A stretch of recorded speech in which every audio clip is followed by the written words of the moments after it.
On Wednesday, someone had come to meet me, and his question was, he had a practice of 2 hours in the morning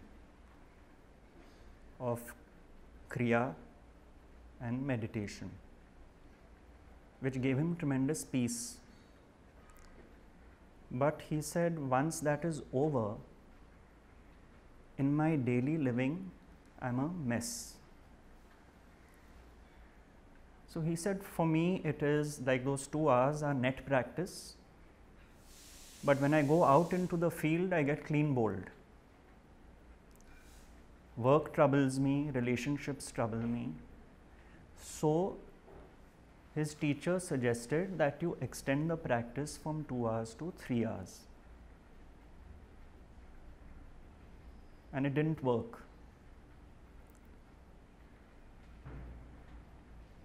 Now the thing with non-duality, with understanding, Jnana Yoga, is this is your life is your practice. Morning to night is the field on which you are playing.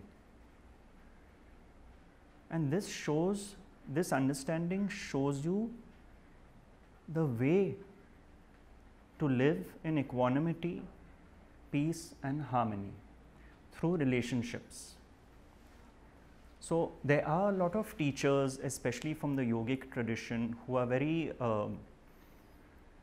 clear that the practice is the way, which it would be if it is followed diligently, but non-duality's gift is understanding in daily living, application in daily living through relationships. So it should not be discounted so easily. But my own experience and the lineage of Jnana Yoga masters proves that the harmony, the peace of mind in daily living is delivered through the understanding. Understanding is awareness. You could say. So, you see, because everyone's life experiences, you will not know what's going to happen the next moment. You cannot know. Sometimes pleasure, sometimes pain. Now, with that understanding, one has to live one's life. Because that is reality. That is why what that boy said, that my practice is not delivering me the peace of mind in daily living.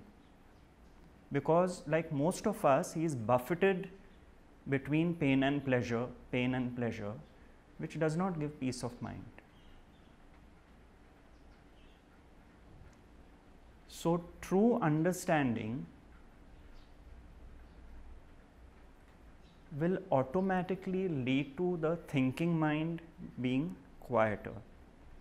When the thinking mind, which does not anymore go into the dead past or an imaginary future, starts dissolving or shrinking, the light of awareness, as you say, of presence, as Maharaj would refer to as conscious presence, shines, because that is always there.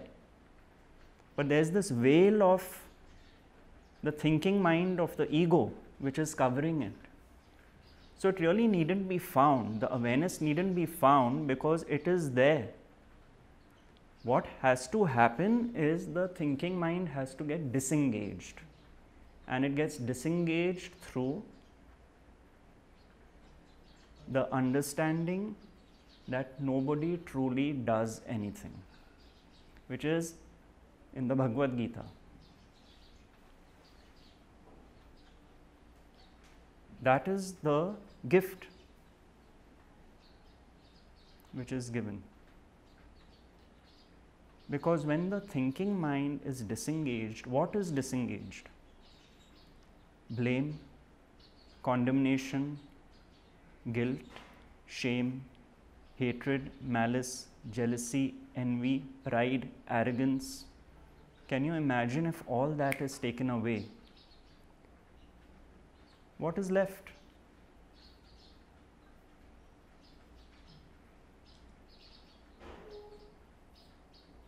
Peace of mind. Something so simple. So peace is actually the absence of all that which disturbs peace. Again, it's not something to be found because it is always there.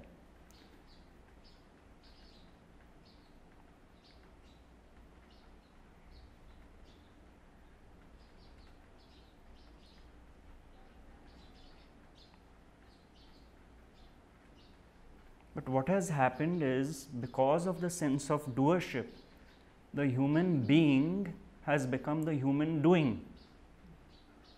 The human being has become the human became or the human becoming. But it's the human being.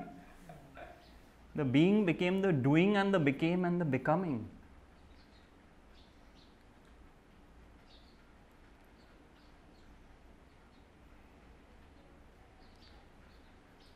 Be still and know I am God means be still, which is your true nature, is the knowing that I am God, not God as a form, as the conscious presence.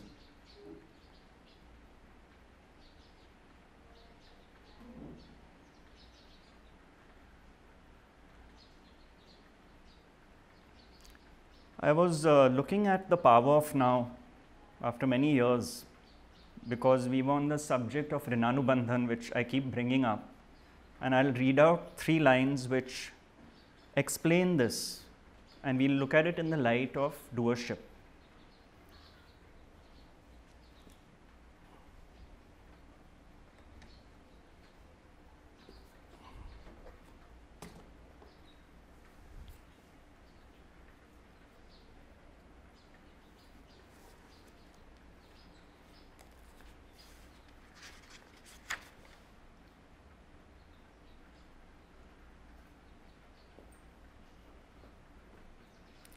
When you are fully present and people around you manifest unconscious behavior, you won't feel the need to react to it.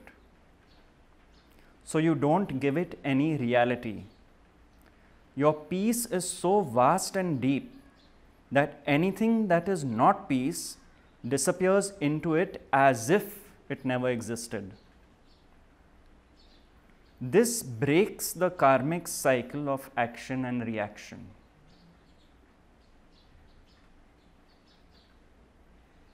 You teach through being, through demonstrating the peace of God. You become the light of the world, an emanation of pure consciousness. And so, you eliminate suffering on the level of cause.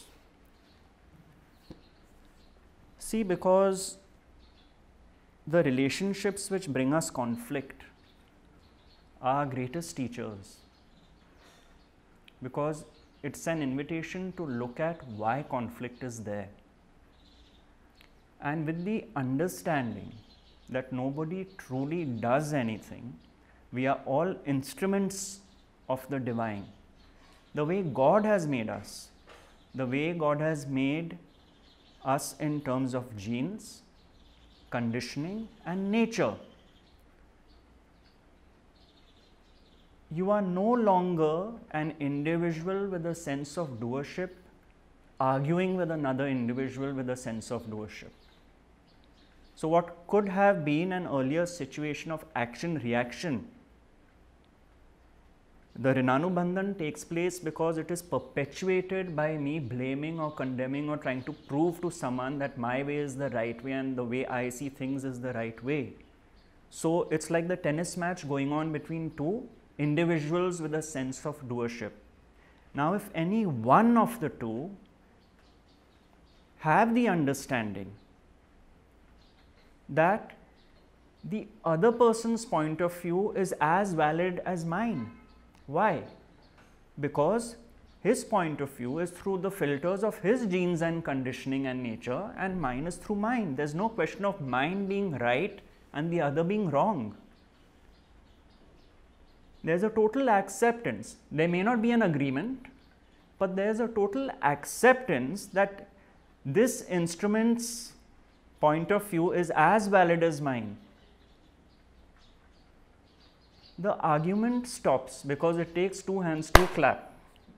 If one hand does not participate, there is no clapping.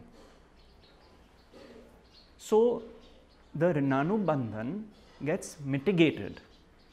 We have to go through life with certain relationships because that is the way life is. But when the understanding steps in, you will see that your reaction to people, be it family, loved ones, strangers, colleagues, there's a shift. There's a dramatic shift, and you will realize this in retrospect. For instance, if someone in my office is not performing well, there is a full understanding that the person is performing according to their capacity.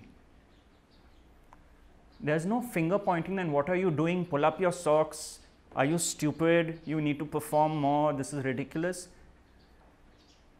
Now, is that person suiting the organization or not is a decision which has to be made, and then the person has to be spoken to and told, look, these are the benchmarks, these are the targets. Please try your best to fulfill them, but there is a knowing deep down that it will happen only if it is meant to happen. So, this removes the sting which is generally found in relationships.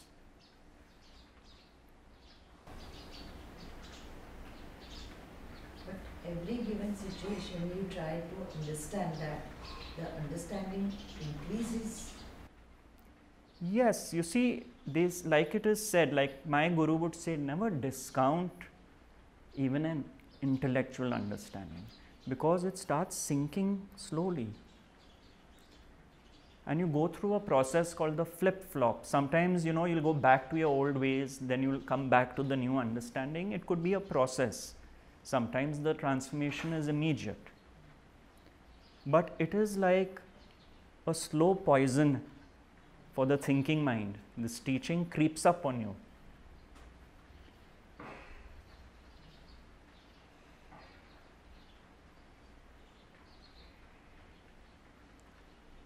See, when we came into the world, we didn't come with a lot of attributes which we've imposed on ourselves and on others, and judgments.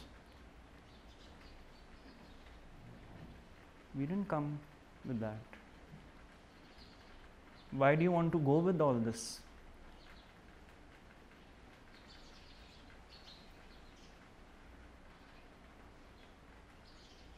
What is the point of being accomplished in certain siddhis, breathing techniques, if you can't bear certain people? What is the point?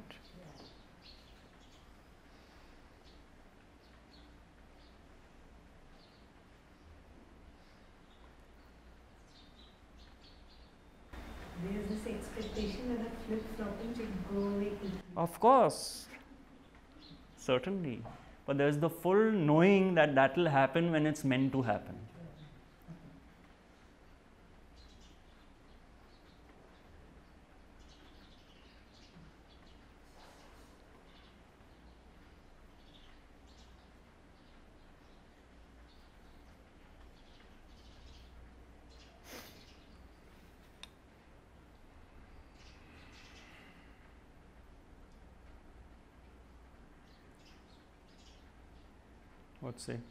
What is your experience with in daily living? How would you say you have benefited from the teaching? As you say, when you look back in hindsight, the reactions, responses, you'd be amazed. It's almost like now a different being is being witnessed. Then it's quite astonishing. Over the years, I've known Gautam since about 7 or 8 years, and now, I mean, events that would have probably shaken me up 3-4 years ago, today, after it happens, I go, okay. It's quite wonderful.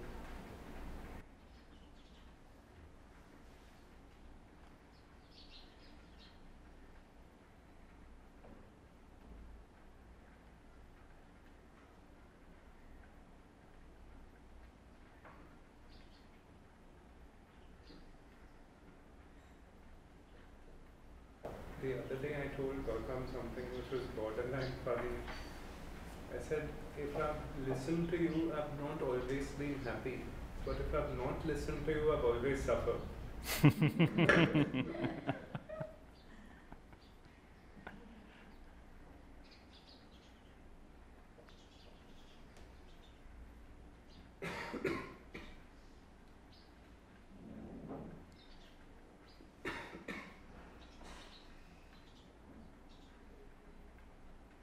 Someone sent me an image, I think it was on Facebook, so you can forward it.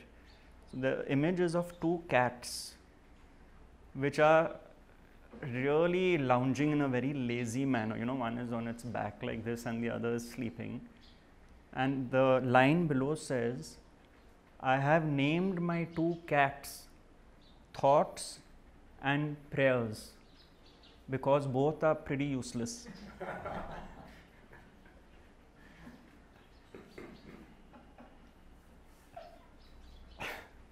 Because mostly our prayers are not prayers, they are begging. God give me this, God give me that.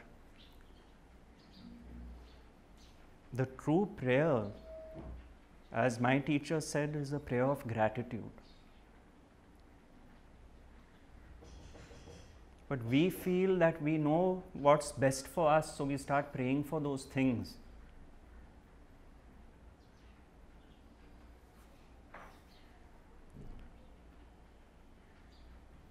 Ramesh had once said, I think towards the end of his life, maybe Suresh might recall this, his prayer which arose was, Lord, give me a state of mind in which I would not want anything from anyone, not even from you.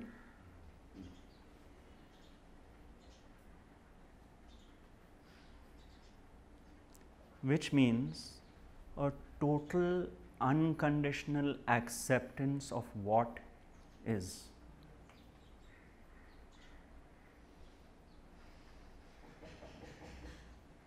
Not what should be, what could be.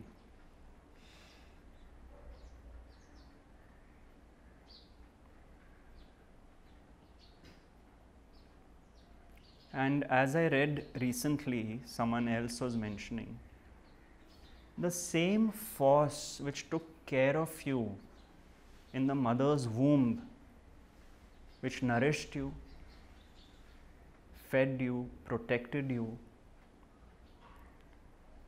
that same force is operating through your life. But where did you lose the trust?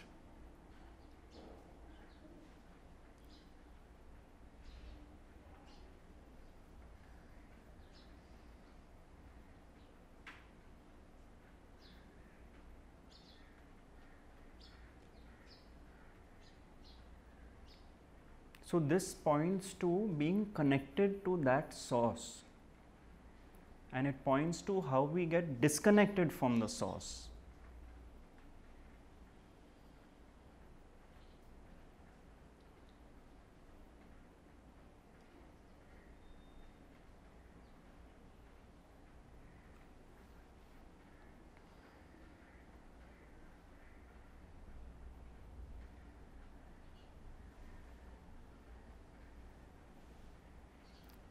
But sometimes it's too simple. People don't like simple things.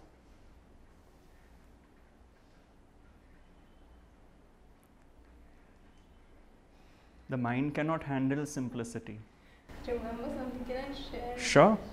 Yesterday I was watching, yesterday or day before, E.T.'s video, and he said it's so simple that you don't have to think.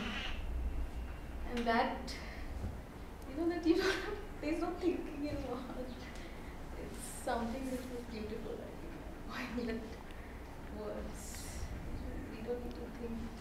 It's just, but it's very deep if we actually, like, to reach that simplicity, we have to go through this complexity. See, but that is the power of now, is actually you cannot do anything to be in the now. Yeah. The now is the absence of the one which wants to do something to be in the now, which means the absence of the thinking mind.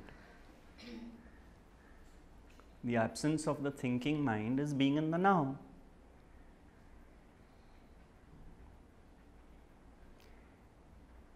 I mean, right now, if there's no thought which comes into your consciousness, you're in the now. What happens is the thought gets extended into thinking by the ego. The ego takes delivery of the thought and stretches it in the duration of time into thinking. That means you lose your connection with the now.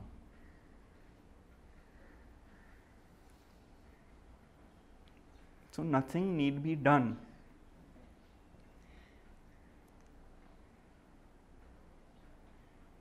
But we are here to play this game all the time. We are being played.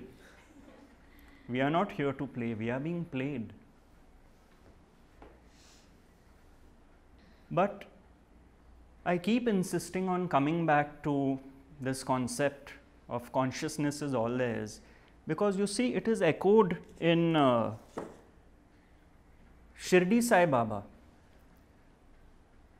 A man, a master, a sage who was known for his miracles.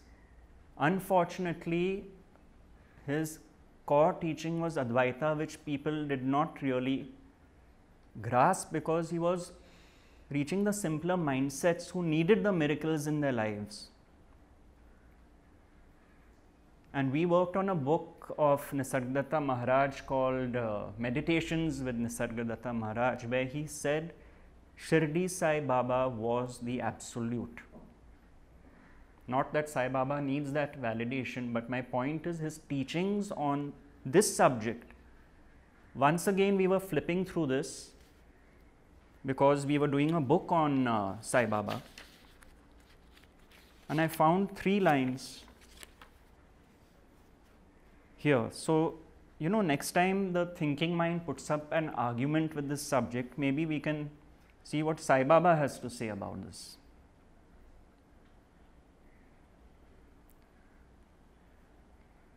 So, Sai Baba said, "You need not go far in search of me." Me is M caps me. "Barring your name and form, there exists in you as well as in all beings a sense of being or consciousness of existence. That is myself. Knowing this, you see me inside yourself as well as in all beings. If you practice this, you will realize all pervasiveness and thus attain oneness with me."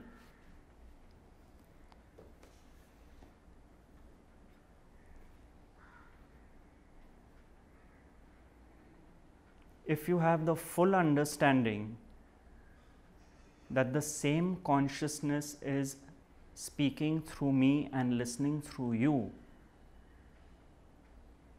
we appear as two, but the reality is we are not. If you can look at all your relationships, especially the ones which have given you pain, with this understanding,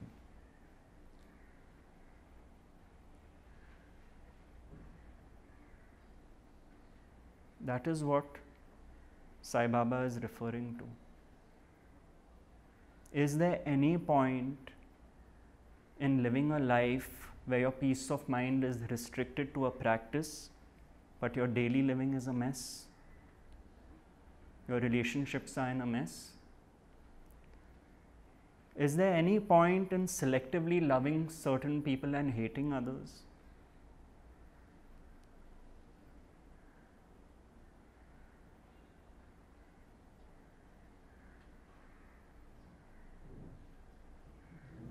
So beautifully expressed by Sai Baba.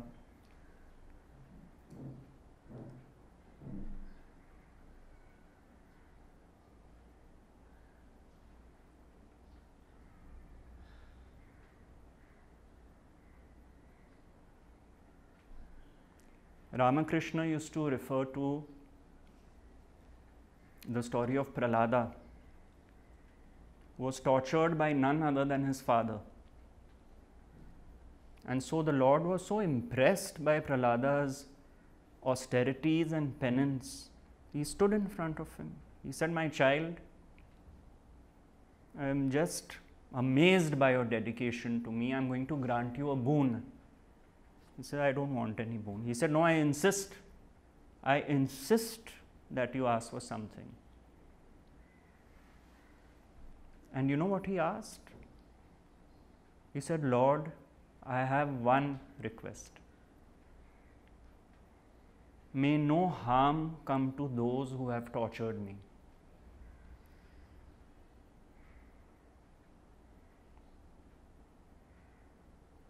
Because, as Ramakrishna said, he had the full understanding that it was his destiny and it was God, not the individual, who was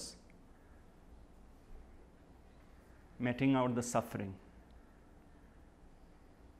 So, to wish harm upon someone is to wish harm upon God.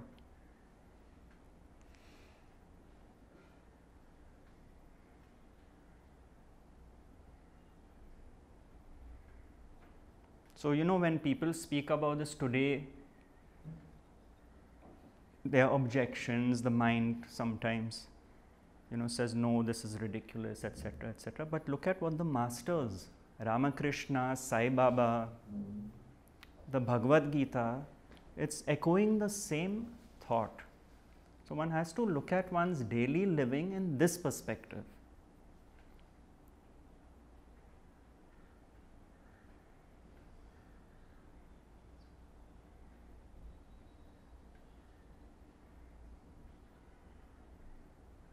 And it will be extending beyond human relationships, animals, objects and thoughts, relationships with all of these.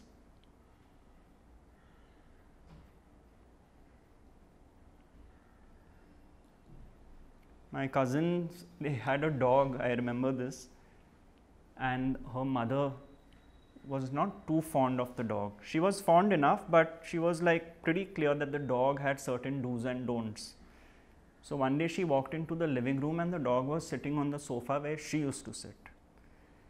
So she got wild and she said, "Get out of my chair, I'm going to kick your ass out of there." My cousin heard this and she said, "Mama, how can you say this? After all, he is also a human being."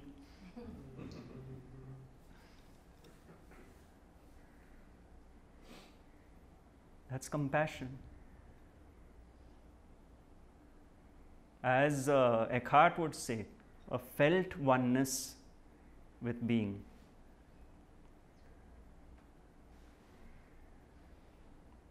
In fact, in that same passage, he covers that.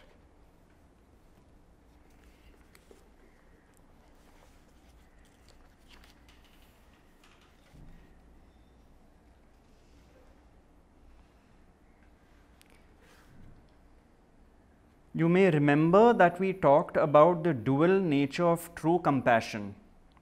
which is awareness of a common bond of shared mortality and immortality. We are all going to the same place. We are going home. At this deep level, compassion becomes healing in the widest sense. In that state, your healing influence is primarily based not on doing but on being. Everybody you come in contact will be touched by your presence and affected by the peace that you emanate, whether they are conscious of it or not.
So what is your, what brings you here? I read that Power of Now. I'm doing that course. I read that online new course that they launched. And I read that book a few years back also, and I read your passage also, your preface. Right. But somehow this time when I read it, I thought that I must reach out to you.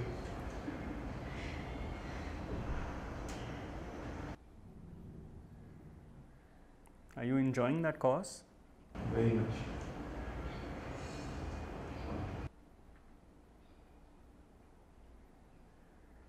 And you feel it has impacted your daily living? Most definitely. That's the gift, you see.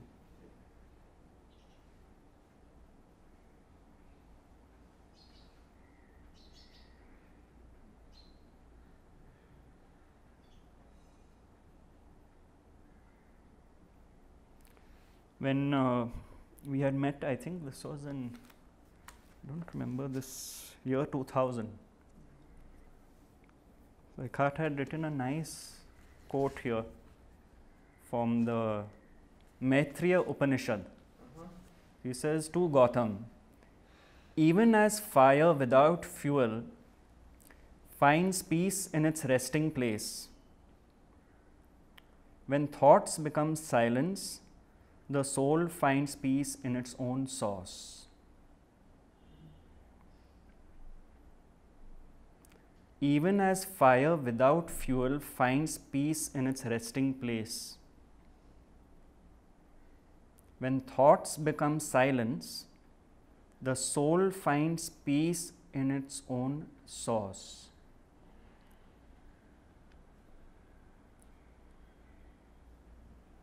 This was in October 2000,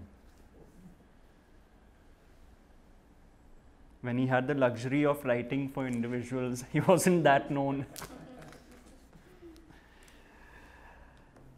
Which is again the silence of the thinking mind.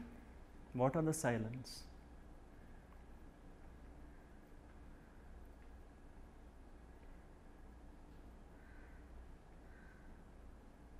The I am.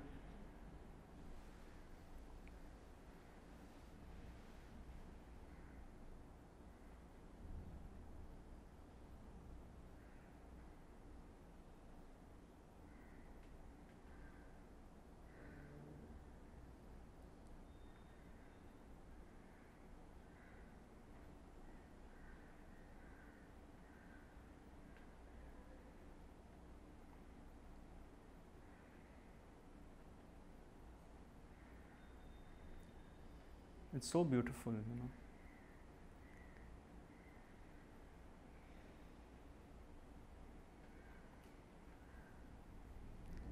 So I am is a silence mind. I is a thinking mind. No. I am is conscious presence. I am Asha is identified consciousness, which is the way we operate in daily living. Because we are individuals, we have to operate. But I am Asha who does this, and Nimish is Nimish who does that. Then the conceptualization begins. That I am doing something and he is doing something. So the ego is not the problem. It is the sense of doer-ship which is the actual Maya. Because for the manifestation, the nature of manifestation is duality. Black and white, rich and poor, beautiful and ugly, up and down, back and front. That is the nature of manifestation. Me and the other. But when the sense of doer-ship, which is so ingrained in the ego, is there, the me and the other becomes me versus the other. Which is also the will of the source. It's not our doing. That is the divine hypnosis. That is the Maya. I consider myself the subject and the other the object. And I pronounce judgment after judgment upon the object, without realizing that I am the object for the other, which means both of us are objects. In manifestation, both of us are instruments. That is what Ramesh would call the true meaning of universal brotherhood, that we are all instruments through whom the same consciousness functions. So that subject-object relationship, which is based on a sense of doer-ship, disengages. You will no longer want to convince another of your point of view. That need will drop. Certainly you must state your point of view because it's a point of view. It reminds me of one conversation. There were 3 of us having a cup of tea at CCI. And the topic of discussion was a dress a girl was wearing was sitting a bit far away. So one person insisted that the dress was yellow and the other one insisted it was a light green. No yellow, no light green, no yellow, light green, yellow. I'm looking at this. So I said, look here, to you it's yellow and to you it's light green. What does it matter? Because everyone is seeing it through their own filters. Maybe color, whatever filters in the eye in this case, it's okay. So you don't need to convince anyone that that's light green or yellow anymore. To you it's yellow, to the other it's light green. You'll try and state your case that, you know, this is the way it is, but then it drops.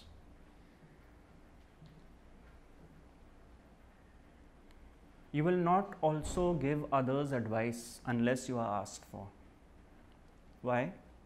God knows best. God knows best. Who am I to give advice freely, unasked? My Guru would say, never give advice unless you're asked for it.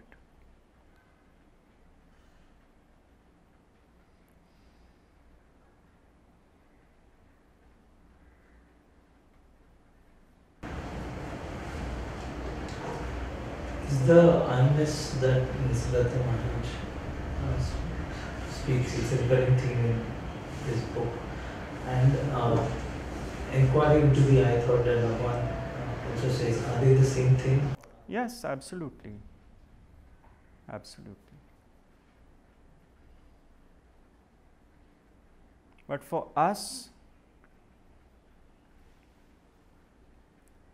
understanding through our experience of daily living will give us that. It doesn't have to be sitting just for a slot of time and practicing self-inquiry or whatever it is. I mean, after all, Maharaj was a householder. It's a lineage of householder gurus. Very pragmatic. And as Vimlananda said, which I loved, was, what's the point of having exams where the children know 6 months before that they have to prepare for the exam to get good marks? He said, life is only about surprise tests. Life tests you. It's a surprise. Then you know whether the student has learnt or not. Then you know. But unfortunately or fortunately, Advaita and non-duality does not give you a certificate at the end of the course. You do a 2-week program or a 5-week program, you get a certificate which you can put up. Level 1, level 2, level 3, level 4. Here there is just level 0. No certificate.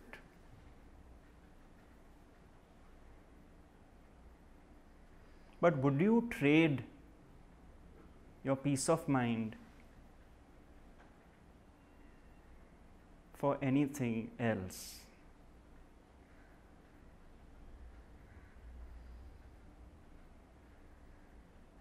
So you have to give your certificate to yourself.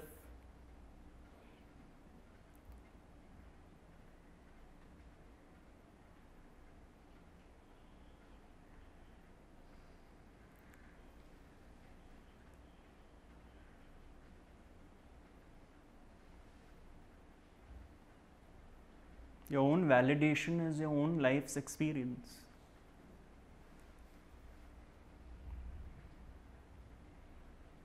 And the Guru shows the way. Guru means consciousness, not an individual. Guru as an individual is a representation of that consciousness.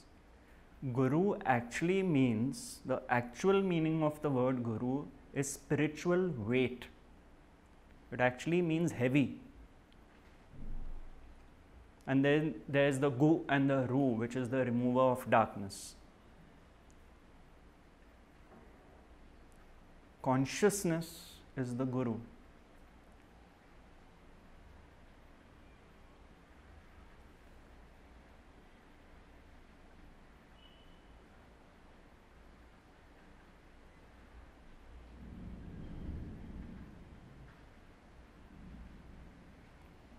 When someone asked Ramesh, "Are you my Guru?" You know his reply? He said, "It depends." So the man was confused. So Ramesh said, "It depends if you are my disciple. If you are my disciple, I am your Guru."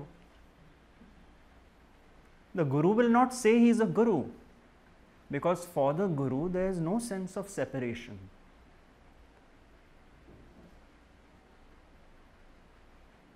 But for the disciple, there is a stage where the Guru is God in human form.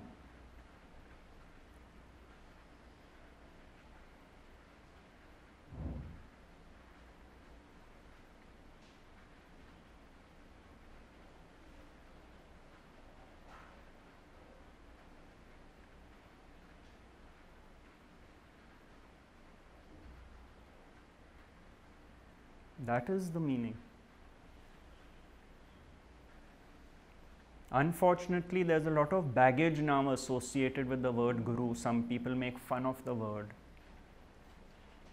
But Sadguru Jagi Vasudev had said something very nice when he was asked on TV that is a Guru necessary. So he said, see, when we are children, our parents are taking care of us. When we go to school, we have teachers who show us the way. And now when we are driving, we have navigation systems which show us the road, GPRS.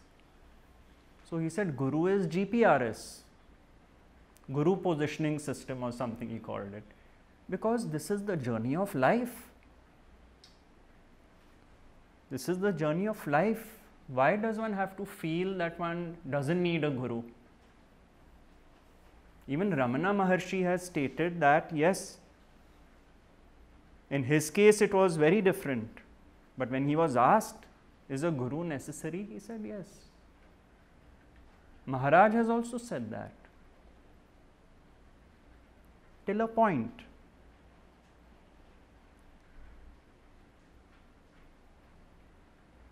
Because the guru is consciousness.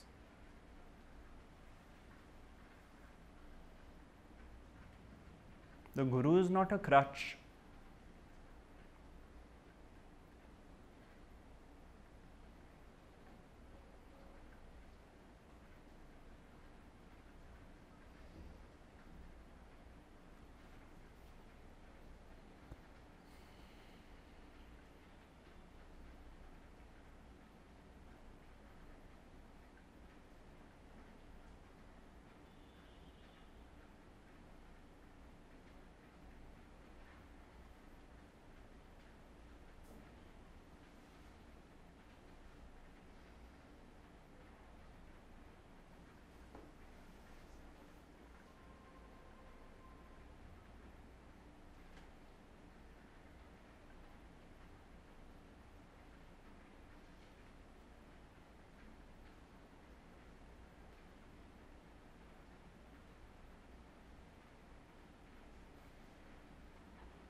So with this understanding, what you see happening is the stories which are created in the mind start dropping away. Eckhart uses that term, me and my story. There are so many stories running parallelly in our minds.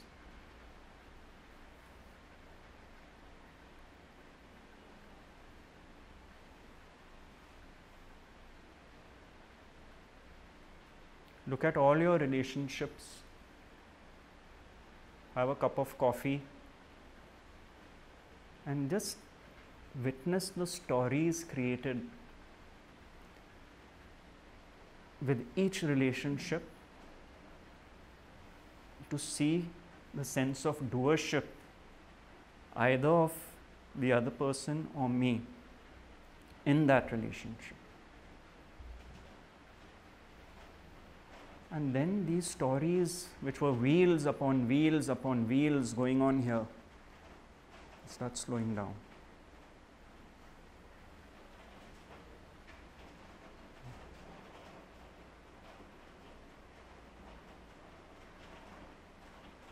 That mind space getting freed up.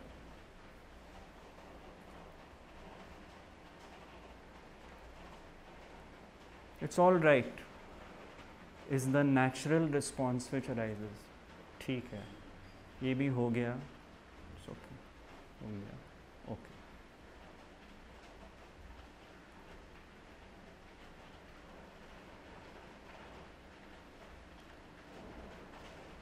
And later on, See, wow. That is the light.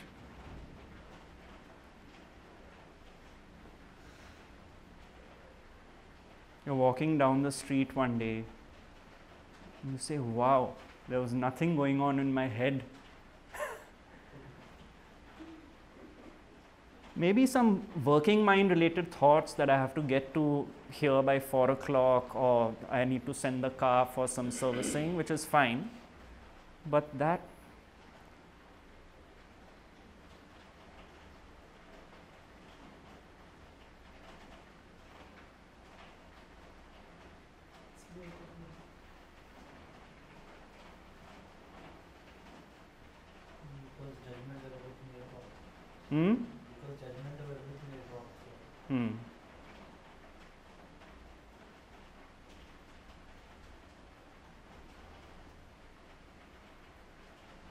And then you are in a position which can be described in one word, which is written on his t-shirt.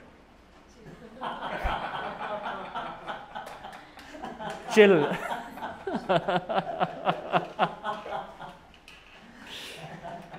Be chilled and know I am God.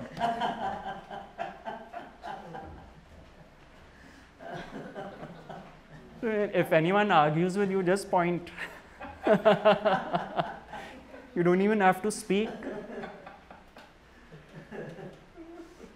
a certification on you.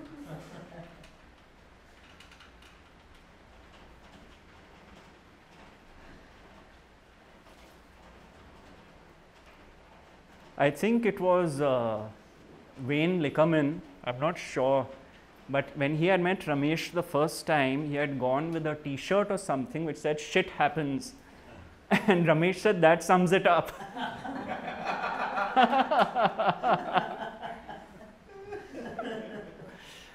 What can you do?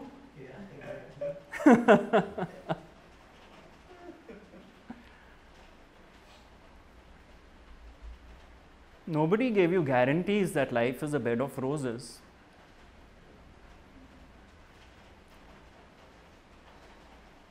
Yesterday I met a friend at the club. I think he must be now 65 years old. Lovely man. And he would come to Ramesh's satsangs. Not too regularly, but he would come, stand at the back and go. So I don't know how the topic came up, but he was talking about how strong he had become. So then whenever things went wrong with his friends who are now, getting on in age, or someone's sick, and then he has to take them to the hospital, and he's the guy, he's the go-to guy. Like if something goes wrong, he is given a call. So I said, when did this begin? He said, when I was 13 years old, my father told me, life is not a bed of roses, and I am going to show you and train you in that. And when the father's family started passing away, he would tell his son, who's my friend, please go and do all the arrangements for the cremation. He said, I ran from pillar to post, getting the death certificate, organizing the wood in those days. He said, you will not believe it, there was 1 year in which 8 people I knew passed away. And that was my life's learning about the transient nature of things. And then he said, a friend of his had met Nisargadatta Maharaj. Then he passed on. So when my friend went to her house, he saw I am that lying there, and she said, now this guru is no more, but you go and meet Ramesh. So he said, when I walked into that place, I heard only one sentence. Ramesh spoke for an hour, but only one sentence stayed in my mind, which was, out of the billions and billions of species on the planet, the human being is one, and from that species, you are one. That is how significant you are. And he said, for me it ended there. That is how significant you are.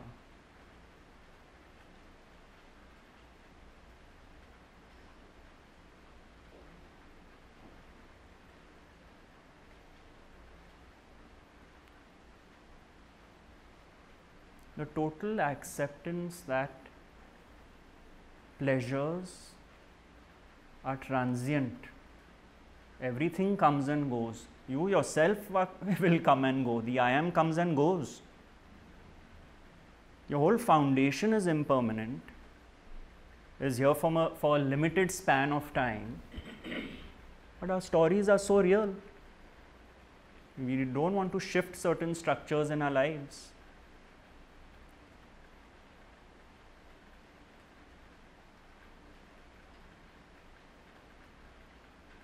And as Maharaj would say, the true peace is what you were 100 years before you were born, what you will be 100 years after you die. That is the reality.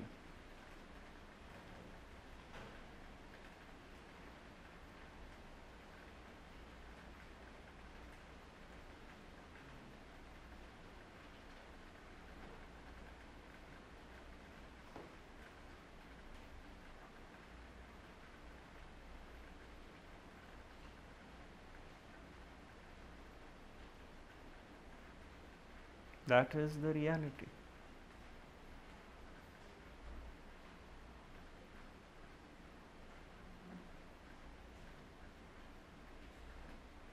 That is why he would say the closest one comes to that is in the deep sleep state, because in the deep sleep state you don't know that you exist.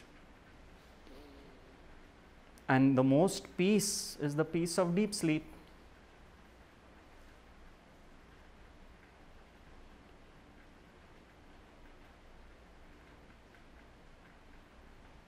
If anyone enjoys deep sleep, they are enjoying the absence. Isn't that fantastic?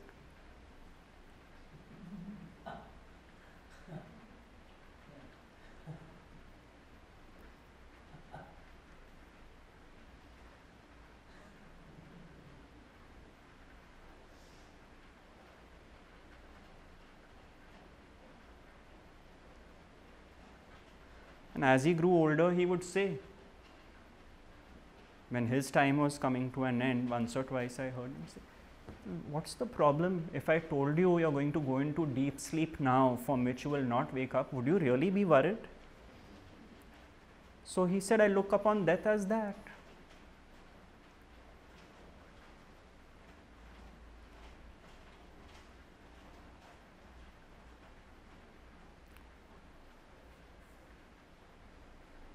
But in our waking state, where we are functioning as a separate individual, identified with a name and form as a separate entity, that is what the sages are pointing to. You have to live your life in daily living. And therefore, the me is not the problem. The focal point is the sense of doer-ship which is being addressed. That is when Ramakrishna says, you know, Mother, I am the machine, you are the operator.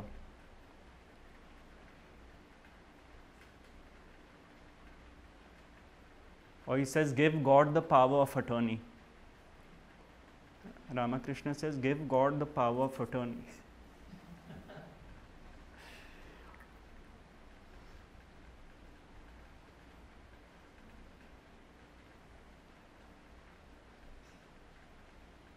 So have you been to see Eckhart in any of his talks or? Okay.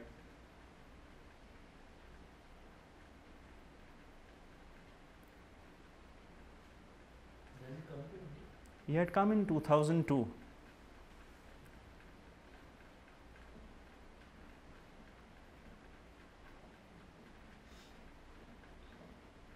I had an opportunity. You did?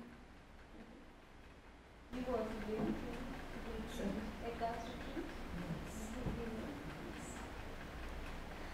So we have all Eckhart fans here.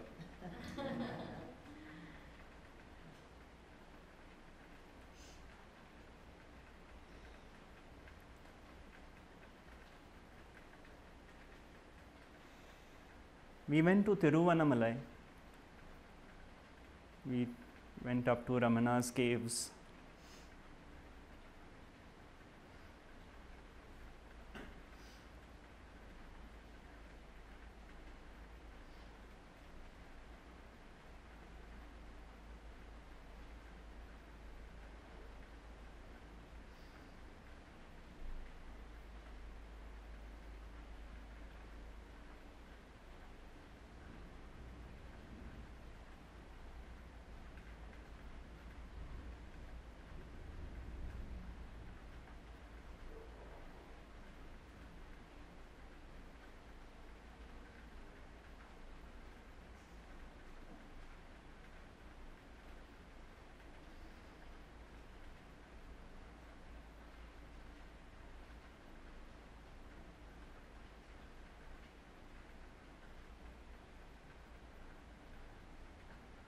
There was this small anecdote I was reading just few days back.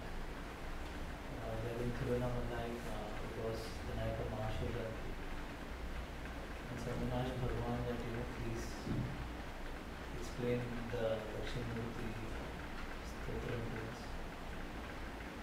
And Bhagavan, it was maybe 7 o'clock in the evening, and he said, we all come after an hour. To 3 till 4 o'clock in the morning, everybody sat in silence.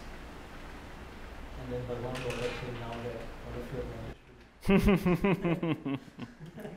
Fantastic.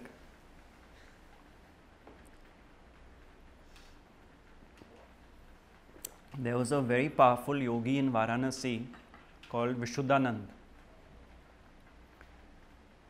It's fantastic stuff. I had read his biography.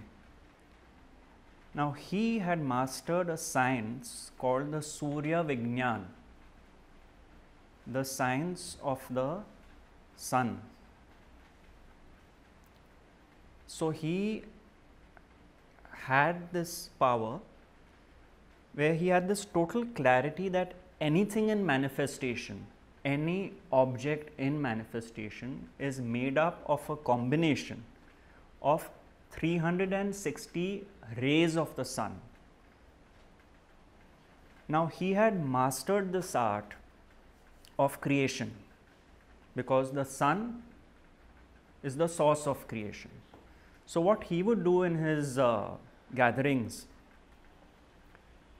someone would gift him, let's say, some mithai or something, and he would take it in his hands. Sometimes he'd hold a magnifying glass and he'd do some work on it, and it would transform, like a box of mithai would become a bouquet of flowers.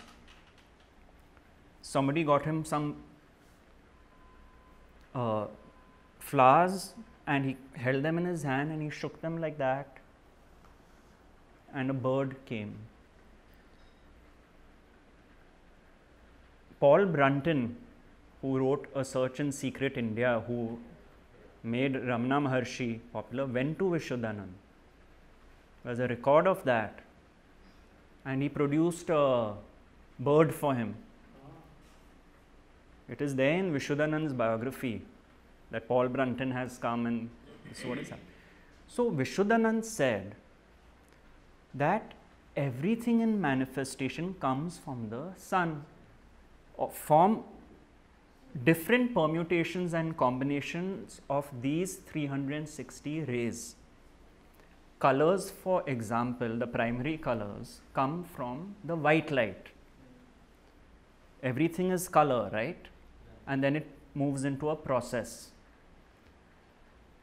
So I was discussing this with my friend who's an alchemist, and I asked him one question.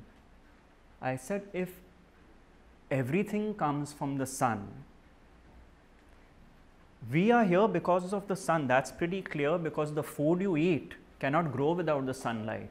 So the pran shakti of the food is being ingested by the body is thanks to the sun. It's just that we don't look at it that way. That is how much we are indebted to the sun. But my question to my friend was that would this not mean, if we go by this science of Surya Vignyan, would it not mean that all of us are congealed light? We've been created out of light. And his answer was, that's it.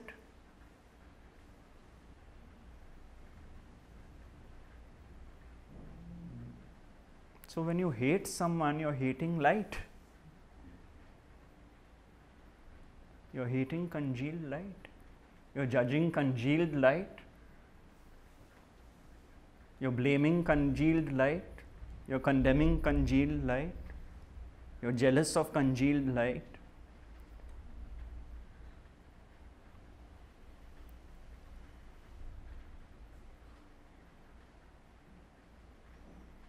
And Anandmayi Ma had asked him, she said, Vishuddhananda ji, aap to itne bade yogi ho, you're such a great yogi, why are you doing all this tamasha?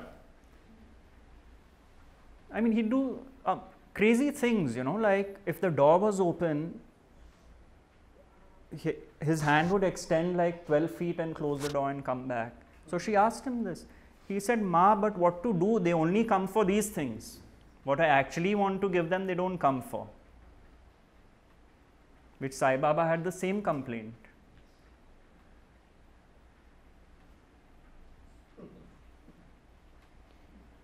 But look at this fantastic science which I had not heard of before. I mean, the idea of speaking about this is not to, it's just to show the reality that we are all from the same source, literally.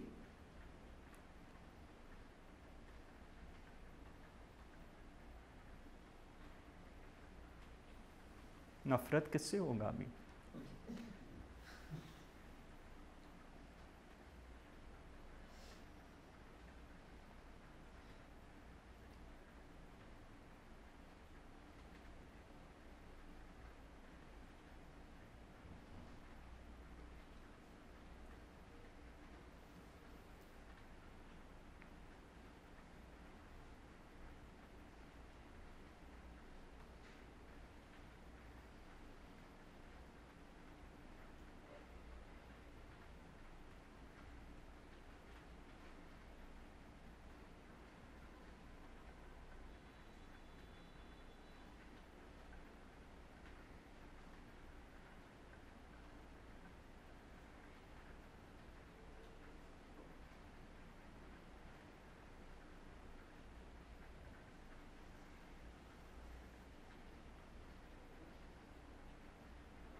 So if I had not read The Power of Now, you would not be here. Probably. Even me. Even me. Yeah. I'd come to the office. Everyone.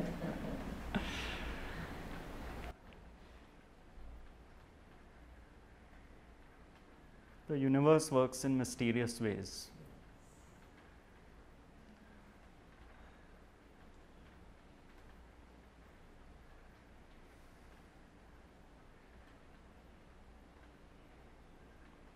Which is that same force which took care of us is taking care of us now.